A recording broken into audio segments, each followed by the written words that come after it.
La última de la semana, viernes 13 de noviembre. Muchas cosas por delante para compartir con ustedes.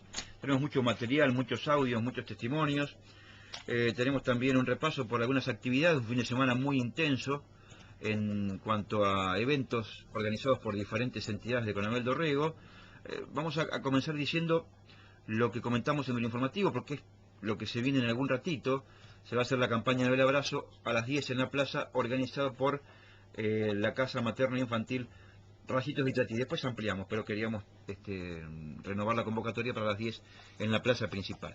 Bueno, vamos a empezar hablando del balotaje que se viene, qué es lo que hay en juego el 22 de noviembre. Vamos a hacer un poquito de historia, de memoria, hablar un poquito de lo que significó el proyecto neoliberal en la República Argentina para distintas actividades productivas, y para eso hemos convocado un ex productor apícola, que también incursionó en la actividad olivícola. Estamos hablando de nuestro conocido y amigo Gabriel Claveri. Gabriel, ¿cómo te va? Muy buenos días, gracias por venir, Gabriel. Buenos días, saludo a la audiencia y siempre, como siempre, felicito a ustedes por la actividad sostenida, digamos, para mantener comunicado al Coronel Dorrego. Bueno, muchas gracias, Gabriel. Bueno, Gabriel, vos como hombre, como productor, también por tu participación política en diferentes épocas, has vivido muchas cuestiones vinculadas a la política, a la economía, pero es la primera vez que vas a vivir como ciudadano, todos en realidad, un balotaje, un mano a mano, entre dos hombres, entre dos proyectos bien definidos, para definir al presidente de la nación. Así que bueno, en principio querría una reflexión tuya a propósito de esto, y después vamos a cómo incidió en tu actividad Sí. apícola el sistema económico que imperó en ese momento. Bueno, no sé cuánto tiempo tenemos, pero... Tenemos para charlar. ¿Tenemos? Bueno, no, porque, al escuchar tus palabras, se me ocurre tocar el tema del balotaje. Sí, no lo tengo bien claro, pero quizás vos me puedas ayudar. Que el que primero instala el balotaje en la Argentina es en la época de Lanusse, en forma no constitucional, Sí. sobre todo, y lo hace para impedir el acceso del peronismo al poder. Entonces instala el balotaje, pero ¿qué pasa? Que Cámpora gana, hay que aclarar también, porque hay mucha gente que lo ignora, que si Cámpora es, en esa época, Cámpora es el candidato, es porque también Lanusse y el gobierno de ese momento ponen una cláusula para impedir que Perón fuera el candidato. Claro. Entonces, una proscripción a media. Claro. El Perón estuvo 18 años proscripto, claro. Poner una cláusula de residencia. Claro. Que aquellos que no estaban en el país durante determinada cantidad de años no podían ser candidatos. Entonces lo excluían a Perón. Simultáneamente ponen el tema del balotaje a efectos de evitar un triunfo del peronismo. No lo logran porque el triunfo de Cámpora es tan abrumador, claro, que Balbín, creo que no habían logrado exactamente, pero estaba ahí a poquito, y Balbín no desiste de ir al balotaje. Como después hizo Menem en el 2003 con Kirchner. Exactamente. Entonces, luego en la reforma del 94, en la reforma constitucional, que esa reforma en realidad es un arreglo, digamos, Menem hace una serie de concesiones al poder económico para, a cambio de él poder ser reelecto, hace una serie de concesiones. Claro, vamos a decir que estaba vedada la posibilidad de reelección hasta esa reforma del 94, exacto, porque antes los periodos presidenciales eran de 6 años, exacto, sin posibilidad de reelección. Exacto. Entonces, Menem hace una serie de concesiones a cambio de que los radicales le acepten la reelección. Esa serie de concesiones, una es que Buenos Aires pueda elegir su intendente, cosa que desde la época digamos, el roquismo le había arrebatado al almiterismo el control de la capital federal, federalizó la capital, digamos, y se reservó el derecho de elegir el intendente el presidente. ¿Por qué? Porque si no el presidente, como en alguna medida que lo intentó Macri, el presidente era rehén del intendente de la ciudad de Buenos Aires. Ujú, claro. Entonces, esa fue una concesión de Menem. La otra concesión fue un tercer senador por las provincias. Claro. ¿Para qué? Para que el radicalismo pudiera meter un senador. Y creo que hubo algunas más. El balotaje es uno de esos, es un reaseguro del poder económico para jugar la última carta a favor de Claro. mantener sus privilegios. En muchos países no hay balotaje y hubiera sido presidente Scioli, digamos, con el Exact- resultado electoral de ganar exactamente. por un voto, digamos. Como Exactamente. pasa en la provincia y como pasa en los municipios. Exactamente. Es la única categoría que se define por balotaje, si no llega a determinados porcentajes, es para presidente. Exactamente. En el mismo país, para gobernador, Claro. bueno, algunas provincias tienen también el sistema de balotaje. Claro. La de Buenos Aires Pero, no, por ejemplo. ¿qué permite, digamos? Eso permite a unir a determinada cantidad de fuerzas que de otra forma no se unirían Claro. para enfrentar al voto mayoritario, digamos. Ujú. Sí, Es sí. un reaseguro del poder económico. Yo lo veo así y, Sí, sí. y creo que es así. Bueno, a propósito, Javier, del balotaje que se viene, y está muy bien esta breve historia que hemos hecho de cómo nació el balotaje en la República Argentina, evidentemente no es lo mismo, ¿no? No es lo mismo una cosa que otra. Como algunos sectores por ahí de la izquierda más radicalizada quieren plantear, incluso Claro. fomentando el voto en blanco. En lo que tiene que ver con lo productivo y económico, y por eso básicamente te hemos convocado, porque hemos hablado muchas veces de política, pero en lo que tiene que ver con la actividad apícola, olivícola, con el resto de las actividades Sí. productivas, me parece que no es lo mismo, lo que plantean unos con lo que plantean otros. Que después de mucho tiempo parece que está bastante claro, ¿no? Al menos los economistas de Macri Sí, ha claro. sido bastante claro en algunas cosas que van a hacer, Sí, ¿no? digamos. Después hablamos de si está claro o no está claro y por qué, y en todo caso por qué no está claro. Yo relaciono esto, digamos, la política que a mi modo de ver y para algunos es mal llamada neoliberal, porque se pone la palabra liberal que viene de libertad Claro, a una corriente que ha estado ligado en general sí. a los más horribles dictaduras en la Sí, Argentina. neoliberal en lo económico al menos, en principio.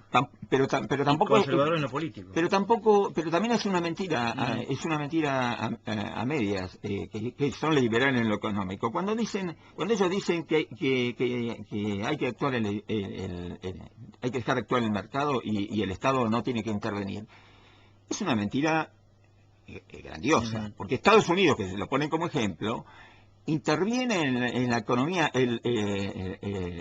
a través de qué, a través del presupuesto militar, financian las empresas de la alta tecnología Ujú.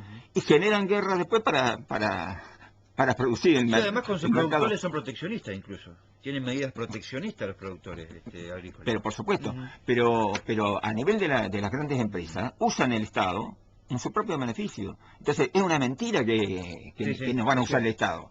Estado. Lo van a usar Para sus intereses. para sus intereses. Esa es una mentira más. Sí, sí, sí. Eh,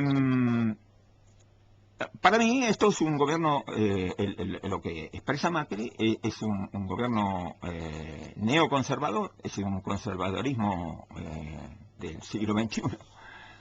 Y nos remite a lo que vivimos. En mi generación vivió después de la caída del breve periodo justicialista del 73 al 76. Ujú. Isabel Perón, a la cual se le acusa de medidas de lo más conservadoras y demás, Antipopular. antipopulares, entre otras de las cosas, medidas que tomó, nacionalizó los depósitos bancarios. Ujú. Eso tocó lo más íntimo del poder financiero, nacionalizar los depósitos bancarios. El Estado manejaba los depósitos bancarios, una medida que hoy es casi impensable Sí, sí, sí. porque no duraría, no sé, digamos, los Kirchner, a pesar de todo lo que avanzaron, no se animaron No, no, no. no se animaron a tocar esa medida. Bueno, ¿y qué pasó cuando el golpe? Digamos, yo fui uno de los que creía en esa época, y digo, bueno, cuando voltean los gobiernos peronistas vuelve a gobernar la oligarquía ganadera. Yo creía que era así. Ujú. pero no fue así. Digamos, así creían también buena parte de nuestros productores agropecuarios, además, lo vivieron con alegría esa caída. Pero después cayeron ellos junto con la... Porque no gobernó la oligarquía ganadera. La oligarquía ganadera se había convertido en oligarquía financiera. Acá en alguna medida lo vimos en Dorrego. Es decir, Dorrego, una de sus mayores creaciones que al mismo tiempo provocó, digamos, el derrumbe de Dorrego fue el Banco Dorrego. Es decir, el Banco Dorrego fue cómplice y los que estuvieron ahí y todavía tenemos sus descendientes, fueron cómplices del saqueo que se produjo hacia el área financiera. Fue un saqueo legal. Entonces, yo lo que le quiero recordar a los de mi generación, y para que se lo recuerden a sus hijos y a sus nietos, que cuando después de la caída del 73, después del golpe del 76, se instaura el gran poder del sector financiero, se reduce al mínimo la capacidad de préstamo de los bancos oficiales, las deudas como se término se me borra en este momento, los intereses se hacen, en vez de tasas fijas, son tasas indexadas. Indexadas, fue la famosa tablita. Cuando se te vencían cuotas, porque la gente quedó endeudada de la época de ese breve periodo peronista, que había créditos como ahora, créditos a baja tasa y a largo plazo, el que lo agarró con tasas que no eran fijas, que ahora yo pronostico que va a pasar lo mismo, el que no tiene tasas fijas, que tiene tasas ajustables, va a recibir un fuerte ajuste. Y a su vez, los bancos oficiales dejan de prestar crédito y hay que caer en la banca privada. ¿Cómo se dice? Los de mi generación y que estuvieron en la actividad económica, mis contemporáneos dorreguenses, se deben de acordar cuando pagábamos en la banca, no en los usureros, en los bancos oficiales, llegábamos a pagar el 22% mensual. ¿Me escuchaste bien? Sí. El 22%. Lo que ahora es un interés anual, digamos. El 22% mensual. Entonces, la desaparición de los productores agropecuarios, la desaparición de las cooperativas, de las empresas cerealistas como Subiri, de las casas de remate de feria como Reta y Crego y Cereales y Ganado, son una consecuencia de la destrucción que produjo la mafia financiera en la actividad económica. Hoy esa mafia financiera está detrás de los globitos de colores. El día que exploten los globos de colores del macrismo, le vamos a ver nuevamente los colmillos a la mafia financiera. Gabriel, justamente hablaste de esto, y el corolario de todo esto, antes de la recuperación democrática, se dio en el 82 cuando Domingo Felipe Cavallo, que elogia mucho las políticas que quiere implementar Macri, nacionaliza, cuando hablamos del Estado, ¿no? A veces le sirve, a veces, cuando nacionaliza las deudas de las empresas. Exacto. En el 82 lo hizo presidiendo el Banco Central Cavallo. Sí, señor. Nacionalizando Exacto. todas las deudas. Lo cual contradeciría... Es decir, la famosa bueno, no sé cómo llamarlo, tenés razón vos, no son neoliberales, conservadores en lo económico, socializan las pérdidas, claro. ¿no? Siempre se privatizan las ganancias. Exactamente. Y te voy a ir un poquito más atrás, pero ya esto es para los que tenemos ya casi, andamos más cerca de los 70. Los hermanos Juan y el otro Alemán, Juan Alemán y el otro era Juan y... no me acuerdo, pero bueno, había dos alemanes. Eran dos exponentes típicos del elenco estable. Claro, digamos, eran compañeros de ruta de Martínez de O y por lo tanto exponentes de esta postura económica. ¿Qué hicieron durante el gobierno? Creo que fue el gobierno anterior, fue el gobierno de Onganía. ¿Qué hicieron? Le hicieron comprar al Estado las acciones de la Ítalo. Le hicieron comprar al Estado las acciones de la Ítalo a un precio exorbitante. Creo que fue, no sé, si 50 veces más de lo que valía. Que era que los señores eran los representantes de los accionistas, que eran accionistas europeos de la Ítalo. Se la pasaron a manos del Estado. Entonces, es una mentira. Sí, usan el Estado para... Usan el Estado para, hacer, sí. para enriquecer más a los ricos. Bueno, básicamente lo que planteaba Martínez Dios, ¿no? Si uno escucha Espera, Melconian, Sturzenegger, Claro. Es achicar el Estado para agrandar la nación. Se escuchó más de una vez, Gabriel, ¿no? Sí. Se escuchó más de una vez. Sí. Bueno, Sí. y en la actividad productiva esto es tremendo, vos lo decías, la cantidad de productores que desaparecieron, las casas cerealeras, las cooperativas, eso no desaparecieron en esta última década. Claro, ni desaparecieron en la época del peronismo, desaparecieron a posteriores. Bien. Bueno, ¿crees que la gente más o menos va tomando conciencia de lo que puede pasar? Por ejemplo, algo muy concreto que tiene que ver con la famosa devaluación del dólar oficial. Del peso.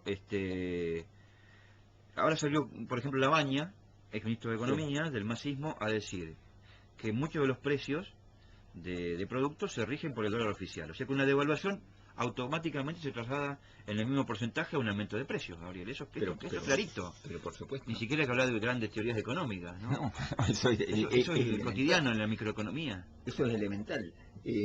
Pero obviamente, cuando escuchaba, vi por televisión hace 4 o 5 días atrás, le hacían una nota, un canal de los que está trabajando para Macri, le hacían una nota, entre otros, a gente común y entre otros un carnicero, un joven carnicero de la capital. ¿Y usted qué opina? ¿Cómo le va a ir con Macri? Dice, no, yo voy a vender mucha más carne. Ayer lo consultaba con el carnicero, con uno de los carniceros de acá de Dorrego. Dice, ¿qué vamos a vender más carne? Dice, ya la carne empieza a subir, pensando que puede llegar a ganar Macri. Ya la carne está subiendo. Aparte el poder adquisitivo, ¿cómo se pierde? ¿No? Inmediatamente, la carne va a ser lo más inmediato porque, claro, digamos, como está ligada a la exportación, inmediatamente, si el dólar se va a 16, como dicen, inmediatamente la carne va a subir, no sé, un 30 o 40%. Quiere decir que el nivel de ingreso de la gente a la semana va a perder un 20 o un 30%. He escuchado, por eso me parece que no sé si tan claro lo tienen muchos asalariados, sobre todo, y trabajadores, ¿no? He escuchado a algunos que jamás vieron un dólar en su vida decir, bueno, pero hay que sincerar el tema del dólar. Sí. Lo estoy escuchando, de gente como así, trabajadores, ¿no? Que se van a ver seriamente perjudicados por una devaluación brusca. Sí. Hoy me postergué la respuesta a la pregunta cuando vos me decías, creo, que iba a pasar y digamos, esto que de lo que estamos hablando es evidente, es visible. Si hiciéramos un razonamiento lógico, decir, no, es imposible que los sectores trabajadores voten el macrismo, es imposible que sectores de la clase media que los vimos beneficiarse en estos últimos años, que estaba empobrecida entre mis actividades participé algunos años en la docencia y no hay más que ver los autos que están parados hoy en frente a los colegios y los que estaban parados hace 10 años atrás, eran Fiat 600 y Citroën hace 15 años atrás. Hoy están con 0 kilómetros parados en la puerta, están pensando qué hacer para cambiarlo de nuevo el auto. Entonces, digamos, por eso decía, retomo, un razonamiento lógico haría decir, no puede ser que vayan a retroceder.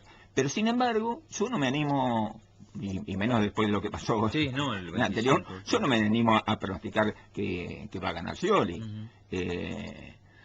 Yo solamente, por eso hice la acotación de lo que nos pasó aquella época, yo confío en que los que vivimos esa época sepamos transmitirle a los hijos y a los nietos qué es lo que les va a pasar. Sí, lo que plantea Scioli es lo que eclosionó en 1000 pedazos en el 2001. La política económica que plantea es lo que terminó eclosionando en el 2001. Claro, pero ¿cuál es el componente que hace que dudemos? El componente es el uso del marketing, el marketing político. Es decir, así como nos venden, nos hacen tomar, bebidas que son malas para la salud, nos hacen consumir jabones o desodorantes o chisito. Sí, desde Papá Noel y la Navidad nuestra comparada. Claro. Y vemos a la gente a la gente obesa con problemas de todo tipo debido a lo que están consumiendo. Ese mismo poder llevado hace que nos vendan un presidente que también nos va a producir la misma intoxicación. Pasó más o menos con De la Rúa. Y Como vendieron ese producto de la Rúa, ¿no? Ese sí, presidente. sí, bueno. Pero entonces contra eso es muy difícil luchar. Porque por eso pongo el ejemplo de la alimentación. Si han convertido la alimentación a través de la publicidad, casi diría que en un veneno, nos están modificando la capacidad de pensar. Bueno, un dato que vos siempre incluso has luchado por esto, tiene que ver con la ecología, con quien va a presidir supuestamente el Ministerio de Asuntos Agrarios de la provincia, de Vidal, es un ex gerente de Monsanto. Claro. ¿Más claro? Sí. Echarle herbicida. No más claro, echarle agua, ¿no? Pero sí, pero obviamente. Si bien alguien me puede decir que este gobierno no hizo mucho en ese aspecto, y que tengo que reconocer que sí, pero tampoco, digamos, yo he sido uno de los que a veces, para decirlo con franqueza, he puteado a los Kirchner por decir, puta, no avanzaron en este aspecto. Pero después cuando me pongo a mirar el grado de conciencia de la gente, lo que significa enfrentar a determinados poderes, puedo decir, mierda, esto... fueron sacando la carta cuando se podía sacar. En los momentos políticos. En los momentos que se podía sacar. Enfrentar a Monsanto y enfrentar a la economía agraria tal como se viene planteando en el resto del mundo y se venía planteando acá, es una tarea que no es para cualquiera. Porque primero tiene que partir de un reclamo de la gente que le haga entender a los mismos ciudadanos que nos están envenenando el suelo, el aire, la comida. Gabriel, este tipo de actividades, las que vos dejaste, obviamente con estas recetas ortodoxas en lo económico, tienden a desaparecer, ¿no? Las actividades productivas, Y por ejemplo, el caso de la apicultura, como es un producto exportable, se ve beneficiado por una política. ¿Pero por cuánto tiempo? Eso es lo que vamos, ¿no? No, bueno, sí. Pero diríamos que no serían las más afectadas, porque son productos exportables, como también el que produce carne, que produce vaca, se va a ver beneficiado en forma directa. Y en el aspecto de los productos agrícolas no se va a repercutir tanto porque se ha producido semejante concentración. Claro. Creo que acá en el partido de Orrego el 50% de la siembra está en manos de cinco empresas, digamos. Un tema que no tocamos, vos hablas mucho de exportación, es lo que sería una apertura indiscriminada de la economía. Bueno. Permitiendo que ingresen, esto también se vivió mucho en la época de Martínez de Dios. Tengo alguna. Que se abran las importaciones sin ningún tipo de restricción. Eso sería también tremendo, ¿no? Sí. Si yo te digo que se llegó a importar humo, vos no me vas a creer. ¿Humo? Sí. Arrímate, Gabriel. Sí. Se importó humo. Humo. Sí. Las importaciones eran tan baratas, que para los apicultores venía humo en aerosol. Como para un elemento o herramienta indispensable para trabajar con las abejas, es producirle humo. Se produce con un ahumador, después se le echa pasto. Pero era tan barato todo que se compraba y se vendía, y algunos lo compraban, un humo que venía en aerosol. Se llegó a importar toneladas de perejil, por ejemplo. Bueno, y yo tengo una anécdota que la cuento, porque la viví muy de cerquita. Había dos hermanos apicultores que al mismo tiempo tenían una industria de una fábrica de cortadoras de césped y una fábrica de material de apicultura. Y a su vez eran creo, uno todavía que vive y sigue teniendo colmenas, me parece. Digamos, era uno de los apicultores con más formación que había en el país, y bueno, a través del amigo de Francia nos conectamos con él, le comprábamos madera, digamos, material apícola y abejas. Y en una oportunidad que hubo una sequía muy grande en Lobos, trajeron colmenas a cada borrego y le brindamos lugares. Uno de los lugares le di yo en el campo, porque ellos, digamos, ya digo, a raíz de una gran sequía, necesitaron sacar las colmenas de Lobos. Entonces estuvieron en casa y era en el momento de la apertura al mundo, como dice Macri, de la apertura al mundo. Claro, estábamos tomando mate y uno de ellos decía, no, está bien, dice, no puede ser que estemos comprando cosas carísimas que están mucho más baratas, pim, pam, pum. Adhería a la política macrista de aquellos años, digamos. A los 2 años se había fundido, porque él creía que iba a entrar de todo menos cortador de césped. Se había fundido la fábrica de cortadora de césped y estaba viviendo el sueldo de maestra de la mujer. En 2 años. Sueldo planchado, además. Claro. Sueldo planchado, no es como ahora que hay. Eso ocurrió en 2 años. Y ese era uno de los que decía que había que abrir las puertas al mundo. Hay un ejemplo. Tenemos después para escuchar a Dorina hablando con Matías Martín, más adelante en el programa de hoy, hablando del voto en blanco y lo que él considera que no sirve, sobre todo en esta instancia de balotaje. Pero puso un ejemplo en TVR de un zapatero amigo, que se la pasaba siempre en las épocas neoliberales, como quiera llamarlo, se la pasaba siempre afuera porque no entraba nadie. En esta última época empezó a entrar más gente, contrató empleados, un ejemplo muy gráfico, que es lo que está haciendo vos, que me parece muy bien. Me parece que con ejemplos muy concretos, con recordar algunas cosas que nos pasaron, por allí es más fácil que determinadas conciencias se abran. ¿No? Pero, Pablo, yo soy muy vehemente porque como creo que mucha gente sabe, yo cuando mi participación política y a esta altura de mi vida, ya pisando casi los 70, no aspiro a ningún puesto ni legislativo, ni ejecutivo, ni funcionario, nada. Lo mío es una forma de transmitir una experiencia y sobre todo en esto que estamos en una encrucijada, que después quiero dar una imagen de cómo es la encrucijada esta. Y bueno, y por culpa de los años me perdí lo que iba a decir. Bueno, vamos a la encrucijada y después cerramos, Gabriel. Bueno. No sé, con la reflexión que quieras en la parte final, pero la encrucijada, ¿cuál sería? No, la encrucijada yo digo que nos encontramos en una divisoria de caminos, que es muy nítida. Digamos, un camino nos lleva a encontrarnos con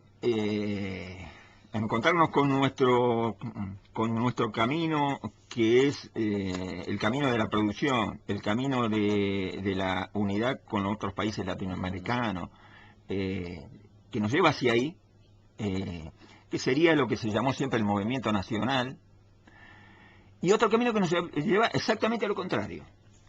Pero estos caminos que parecerían nítidos, porque hacia allá, digamos, hacia el primer camino, hacia ese destino, vamos algunos que tenemos distintas opiniones.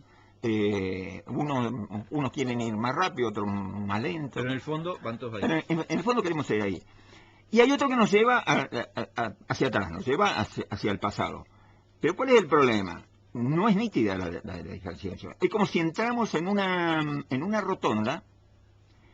Vieron que en una rotonda una vez se pierde, pero más te vas a perder si te cambiaron los carteles. Bueno, acá nos cambiaron los carteles.